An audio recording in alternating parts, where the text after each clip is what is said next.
Hello everyone and welcome back to a brand new video here at tablemon. Thank you so much for tuning in. Today we're going back to Roaring Moon, but the Lost Zone version of the deck, which offers versatility. Of course, Roaring Moon EX is a very powerful card. Frenzied Gouging just knocks out everything and you take 200 self damage, and then you can utilize the other attack to deal 220 damage, which knocks out a lot of the V attackers and EX attackers in the current format, except Roaring Moon itself and Iron Hands, right? So in order to help support Roaring Moon, we have the usual gang of Lost Box, Cramorant, and Sableye. 2 Cramorants this time because we can, and it's a pretty good attacker, especially in a mirror match of Roaring Moon. Just finishing off the Roaring Moon after they knock themselves out is pretty significant. We have Manaphy and Jirachi for bench protection, and then we can also even attack with Radiant Greninja thanks to the energy spread that we do have. Everything else about the deck is pretty straightforward. Counter Catcher is a very powerful card combined with Roxanne in this deck. Raihan helps us power up Roaring Moon a little bit easier than you would normally, which is really fantastic.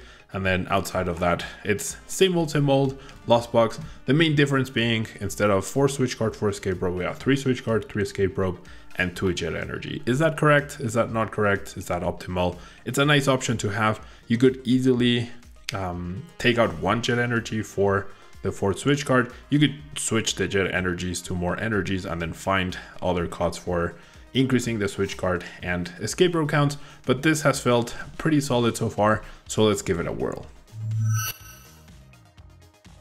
For the channel, you can use code tablemon to get 5% off at Potent Store for your online codes, 10% off for your sealed product at Flipside Gaming, and 10% off on your aluminum accessories at TC Evolutions. Or if you're looking to buy singles or sleeves, you can fill up your cart and close the tab, then click on the affiliate link in the description and check out. That way you can support the channel over at TCG Player, Card Market, and Dragon Shield. ¿Eres de México y necesitas cartas de Pokémon? Busca Hyperbeam Cards en Facebook e Instagram. Y si estás en Tijuana, búscalos en el local C27 en el Centro Comercial Otay. Alright, so my opponent will go first here. Let's see what we can do with Lost Box with Roaring Moon. So my opponent is going first, so I am tempted to bench the Jirachi. Hopefully I don't regret it. It could be Iron Valiant, right? So I'm just playing it extra safe. Okay, so my opponent does have a mulligan. And we're up against Iron Hands Max Caliber. So now that Jirachi is definitely not going to be useful, but them going first could lead to a slower setup, right? They cannot Irida into the Battle VIP Pass. Of course they have it, so it's completely fine. We want to win by making better decisions than our opponents. We should never expect to win just because our opponent's deck dead draws. If it does, fantastic, right? But realistically, that is never ever our goal. And yeah, benching that Jirachi was just playing it safe. All right, so my opponent does take a chill turn, have a really fantastic hand, and I would not mind at all knocking out that Bidoof. In terms of late game recovery, that's gonna be really detrimental to my opponent. Now, the other thing is I do not have 2 Comfeys, which is a pretty big deal. And then I feel like Manaphy's probably a good idea, just because my opponent can bench that Radiant Greninja. And I'm doing all of this, I can thin, and then hopefully get better cards off of the Colress. I think I'm gonna conceal cards first actually, because I am planning on attaching the Jet Energy, and I do have the energies left over. One thing I didn't do though, just now, was check my priced energies, which is something very important to do when you are playing with any Lost Box deck. That way you won't have any issues with Mirage Gate. Now, I kept the Counter Catcher there. Perhaps that's a little too much, if you will, but having that as an option, I do have, I am looking through the deck. Realistically, I won't need the Roaring Moon anytime soon. It is another energy gone, so very important to try and make sure that I check those energies whenever I have another deck search. Otherwise, sometimes you go Mirage Gate and you're like, oh my gosh, I hope the energies are there, which if you've played Lost Box before, I'm sure you have felt that and you are familiar with that feeling. Definitely something you want to try and avoid. But so far so good. The ideal turn 1 against my opponent's underwhelming-ish turn 2 or turn 1. To got the Battle VIP Pass, not much else. Now there's a path to a peak, limiting Chien-Pao's ability. They do get the Excalibur, which is completely fine. There's the Greninja, right? So that could have been a real threat. There is the Lost Vacuum, and one Cross Switcher does go. So I did see Lightning Energy from the Mulligan, so my opponent is playing Cross Switchers and Lightning Energies, which is generally very surprising. Not something you see commonly, and the deck seems to be fully blinked out with all these golden cards. This is so grainy, right? This does not look right. This grainy gold texture does not look visually appealing at all. But anyways, we're not here to visually appeal to our opponents, we're here to beat them. So my opponent will be able to knock out the Cramorant. Our response here from me is actually not easy, but I am playing the second copy of Cramorant, so even going 110 is actually pretty good, right? My issue being that I don't have any Nest Balls left, as I did lost on one and used 2 others. However, I do get the Roaring Moon, so I can utilize that to knock out my opponent's Chien-Pao. Now, there is merit, however, to quite simply not going for, wow, that's so many energies. There is merit to going Greninja this turn. There is also merit to going not taking a knockout and just letting my opponent do their thing. Okay, so 1, 2, 3 Darkness. If there's a Darkness in my prize cards, I actually cannot attack with Roaring Moon anymore. And this is the important thing. I mean, I can Calamity Storm and then trade 2 for 2. So I guess the way to guarantee that there's a Darkness in my deck is to do this and then play the Super Rod. I think that's going to be my plan. I drew another energy though. All right, that's okay though, because I am putting 2 energies back, so my Mirage Gate will always work here. So we're gonna do this. I think I've clearly decided. The other Darkness was available, so 1 dark left in the deck means I believe I prized a Psychic and a Water, if I'm not mistaken. I'm playing for, I actually don't remember 100%, but all good. Yeah, all good. Okay, definitely gonna grab that. And then, like I said, there's merit to not doing this and just like trying to even attack with Greninja, do 90 and then 90, I get KO'd, and then Sableye could have finished off the Excalibur. I don't mind trading 2 for 2. I still have the initiative and I'm still ahead in that regard. Playing on the stadium, I'm not going to do that because my opponent's gonna lose the stadium anyways with my attack. Like if I play Path to a Peak, then I have to discard it if I want to get the full damage out of it, right? They will need 4 energies, which doesn't seem too difficult. A little harder now that there's no more Pokestop, and there's one of the energies that I did prize. All right, now we are getting closer to the Sableye threat as we get to 8 cards in the Lost Zone. Irida can easily fetch the energies for my opponent to be able to get the KO. Does go for a Super Rod instead of the Superior Energy Retrieval. So I reckon they already have the Superior Energy Retrieval. Very likely. Alright, so this upcoming turn is where my response is not necessarily obvious or easy. There is the Iron Hands, which is No, that seems to be my opponent's plan, perhaps? No reason to attach the energy before you Pokestop. Interesting that they've committed there. Okay, and they do have the superior energy retrieval. So the Iron Hands does put a little bit of pressure. There's all the energies back. The Super Rod got grabbed and then got discarded, so you might as well have grabbed a Battle VIP Pass instead. But okay. So I 100% need to take a knockout this upcoming turn, and it's not exactly going to be easy because I don't have another Roaring Moon. Sableye doesn't reach any big KOs. This is actually getting a little dicey here for me. This could be problematic. Cramorant's not super useful at this point in time. Neither is Sableye, honestly. Alright, well, there's one piece. Now what I need is... No, I need so much, right? I need Roaring Moon as well. Alright. Okay. The issue is this is still not enough.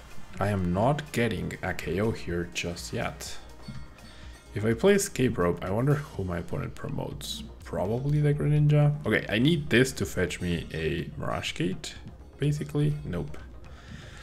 The Raihan would have been so good. Okay. This is not looking great. This is really not looking great at all. Alright, let's go Switch Cart into this Comfey. Let's go Flower Select.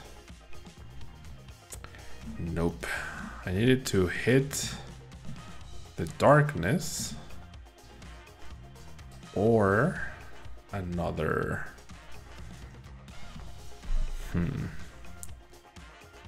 This is a really big problem here.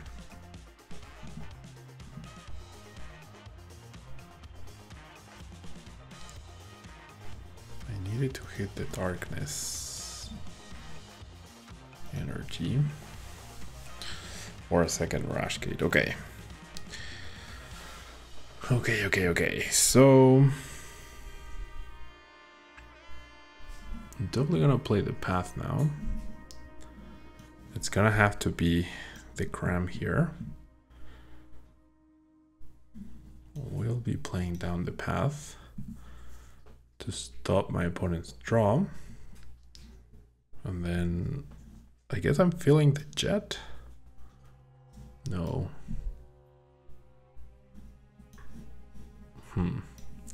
So I'm trying to think, like, this is a big whiff on my part. Maybe the Greninja play was better last time to just deny the Excalibur. I should have taken advantage of that. So let me think things through. If I hit this for 110, that's still not good enough.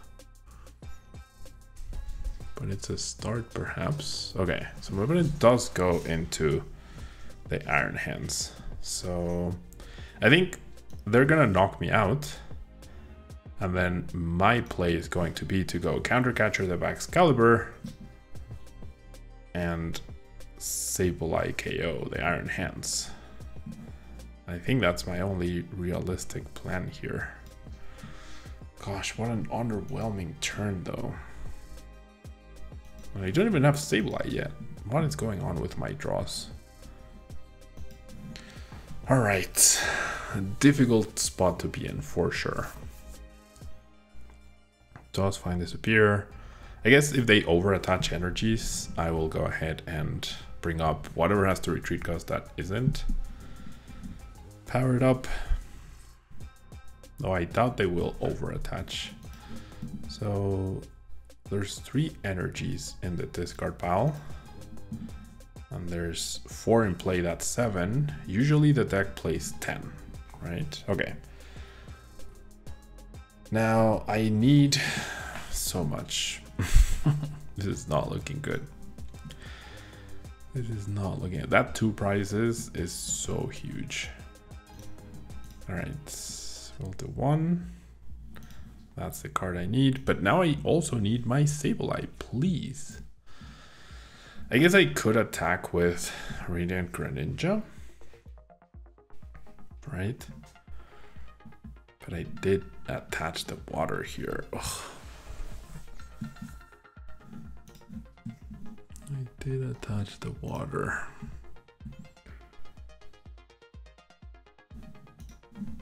And what energies do I have here? Okay.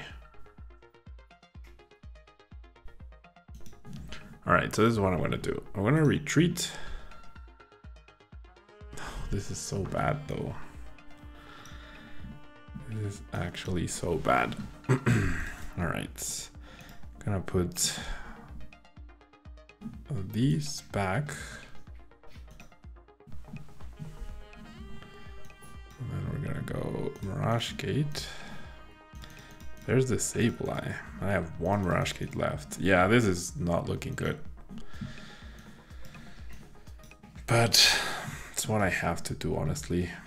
So I'm gonna counter catcher you.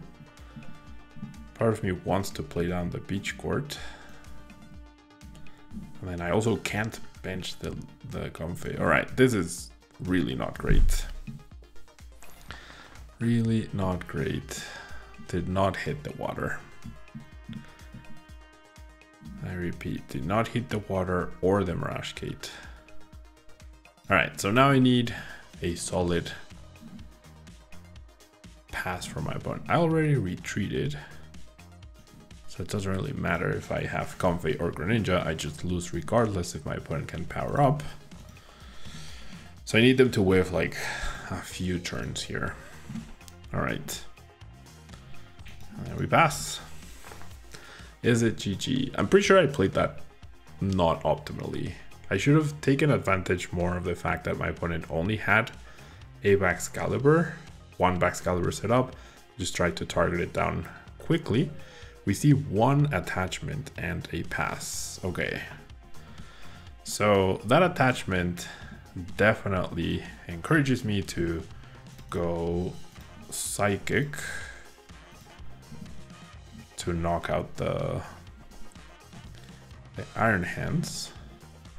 That means I will win in 2 more turns though, 3 more turns. This one and then the next. So can I really afford that? I mean, if they had 2 energies, they would have used both energies, right? So I think I do 90-90. And then, yeah, that way I win in 2 turns and they have less time overall to do this. I'm just gonna retreat, not gonna do flower select. All right, so either my opponent wins this upcoming turn or I win. No middle ground. I guess I should do 90 here and 90 here. That has less HP. All right, so here goes nothing. Do they top deck a way to retreat? If I had attacked, if I had done that the previous turn, no, they top decked Irida. 1 turn too late. Yeah, 1 turn too late. And it's all because I attached the water energy to the Comfey instead of a Psychic. So I should have given myself the versatility, and I should have given myself the option, right? I didn't need 2 Psychic energies. That was unnecessary. I should have kept 1 Psychic and 1 water in hand, and then I would have been able to do the counter catcher Greninja play, and then attack both. And then if they didn't immediately top deck that way to retreat, which they didn't, then I could have gone into Sableye and won the game. So it's on me. That energy misplacement and also not checking for my energies was not ideal. I also didn't aggressively target down Excalibur, so a few less than ideal plays on my part. If your opponent only has 1 Excalibur, definitely going out of your way to knock it out, even if you fall behind a little bit, can be beneficial. On to the next way. All right, once again going second. We shall see what happens here. Not a great start. I also did miss that turn, like that other KO on the Qianbao. If I had gotten that KO, I think I might have been fine. If they did use Iron Hand, so I would have needed to recycle the Roaring Moon, find it, and repower it up. So the way I played it out was probably less than ideal and a little too taxing. And then I did have 2 outs to the water, Maybe I should have not played the Mirage Gate first and just given myself the chance to draw, like, I should have given myself the chance to draw 2 of the pieces. I'm not sure. Yeah. But anyways, my opponent starts Raikou. This could be Miraidon. This could also be Turbo Lost Box, right? And that lightning attachment still doesn't rule out either, but that path to Peak pretty much confirms it's Turbo, I mean it's Miraidon, right? Now we do have a pretty interesting hand. All right, I feel like I want to keep this. Though getting an attack with Cramorant is pretty significant. I'm gonna go with this. All right, because I do have 2 crams, right? And that's nice. However, the other one is priced. I mean, there was no way for me to know that, but still. Alrighty then. Yeah, let's go double Comfey. There is a stadium in play, which I can't really do anything about.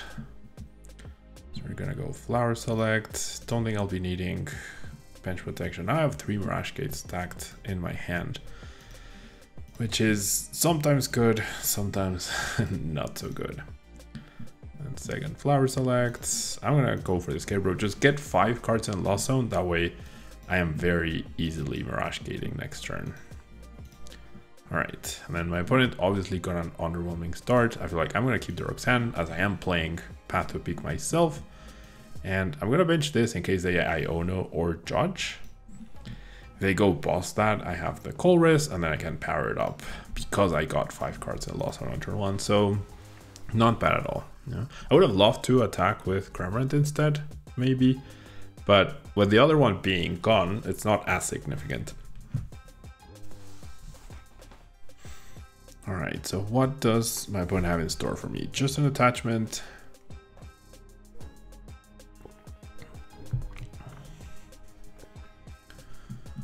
And an Ultra Ball. All right, I was like, okay, if you attack me, then it's immediately game over. Wow, they're holding our research, so it took them a while, but it seems like they will be doing more stuff than just attach KO. 2, 4, 6, 8. They're barely getting the KO. I mean, now with the extra bench, they will be, but before that bench, they were doing 80 damage exactly, so not something very impressive. And there's the Iono. All right, so now there's 3 Mirage Gates at the bottom of my deck, and that's really, really bad. However, that Raihan could be significant. My opponent counters their own stadium. We're definitely gonna lead with Nest Ball. That way we shuffle the cards at the bottom and the Mirage Gates are no longer there. Then we will go ahead and Colress Experiment. Should be pretty good. And we're looking for Darkness and Mirage Gate, and then we have a couple Flower Selectings as well to go with that. We also have a backup Roaring Moon. So in an ideal world, we use Roaring Moon here. If I had a Darkness Energy in the discard pile, I actually probably wouldn't Colress and would just go for the Raihan, but I do not. All right, there's the Bravery Charm.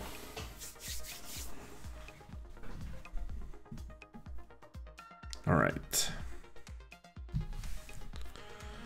Bravery Charm does mean I have to self-damage, and now they are playing Zapdos, and I did lost on my Manaphy, so that could also be a problem. All right, let's play this.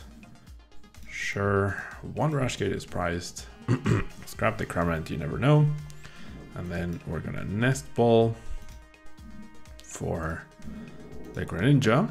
But yeah, now that Zapdos is a really genuine threat. All right, so we do use Colress and we find nothing of use. That's really, really not great. Okay, so looking for Dark and Mirage Gate. That's very specific pieces. There's one, which is nice. And there's the other. All right. Thank you. Thank you very much. Not amp you very much, but thank you very much. Okay, I only have 2 Darkness Energy left in the deck, so that's pretty important to know for future Mirage Gate purposes. Very, very important for me to know. All right, so here I'm thinking, I'm honestly going to Counter Catcher, just knock out the Zapdos. A, it doesn't require that I self-damage, and B, it takes away the Zapdos, right? I have no doubt in my mind that they are not playing 2 Zapdos EX. They're only playing 1, so I think this is pretty reasonable. And then I like benching the other Roaring Moon. I also have a Switch Cart to switch it out. It does increase my opponent's damage output a little bit, but that's okay.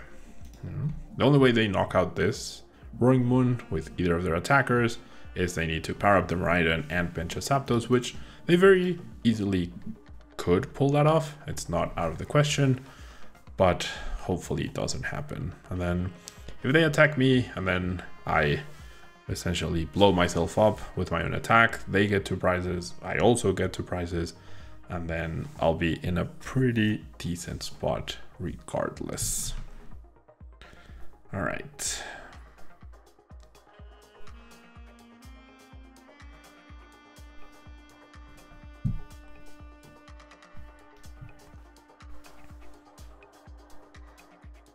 So fleet-footed, Ultra Ball for the Fluffy.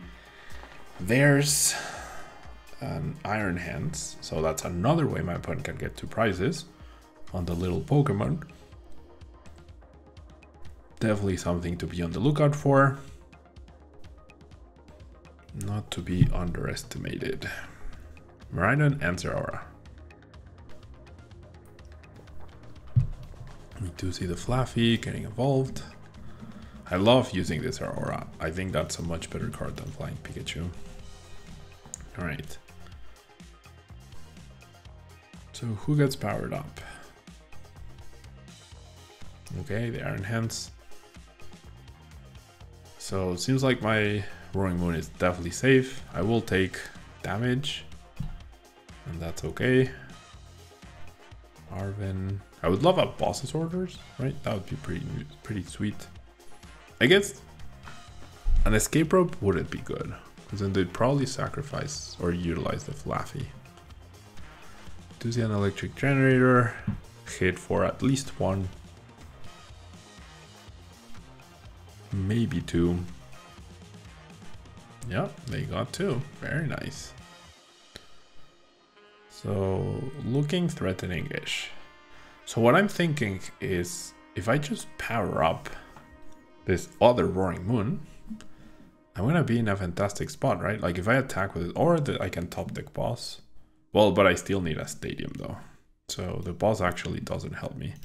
This is what I needed. Oh wow, what? I got both darkness? Okay, that should be fine though, right? Yeah. Oh no, actually. Yeah, it is fine. It is fine. Okay, cool. Cool. So we're gonna do this. And then we're gonna essentially create checkmate here. You know, 100% checkmate. No, I should have put the other energy back. No reason not to. I'm just going by a little too quickly, but I'm gonna get 2 prizes here. My opponent will hopefully not have a Zapdos EX knockout on this little friend and this other little friend. So eliminating the Zapdos was actually very important.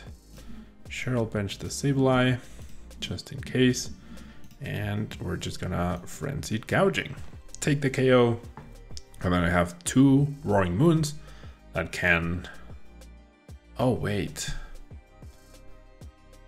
Alright, well I need a stadium to win. Or I'm gonna tie. Yeah, because they will take 3 prizes. I just thought of this afterwards. Now they can amp you very much. They take 3 prizes, and then if I Frenzied Gouging, I knock them out, they knock me out, and then we tie. And we go into sudden death. Which on PCG Live, it's programmed as both players set out 1 prize card. When you're playing at tournaments, both players will set out 6 prize cards, which is the correct way to go about it. Now, however, I do have Stadium plus Boss. So as long as my opponent doesn't judge or Iono, and they don't, then I can just go Boss KO the Raikou or Boss KO the Miraidon. And just outright win. Yeah. Now, my opponent did play it wrong by promoting the Iron Hands without having an energy. They should have just promoted the Miraidon. Wow, they do. Oh, they super routed back the Zapdos. Never mind. They could have. Oh, actually, they couldn't have won with Zapdos. What am I saying? I thought they were at 4 prizes. All right, all good though. I'm just gonna knock out this Zapdos again. So 2 and 2 prizes. I'm just gonna go ahead and pause, bring up the Zapdos, play the Beach Court, and make sure I do not misclick this one. So solid win, yeah. Roaring Moon is a pretty powerful card in and of itself. I honestly did like having the backup of both Cramorant and Sableye to finish things off and to give the variety, to give the deck variety, as well as Radiant Greninja, right? So all of a sudden you're this huge toolbox of a deck, along with playing Roaring Moon to just deal with the big people that Sableye and Cramorant struggle with. So with that, thank you so much for watching. Hope you enjoyed the video, and I'll see you in the next one. Bye-bye.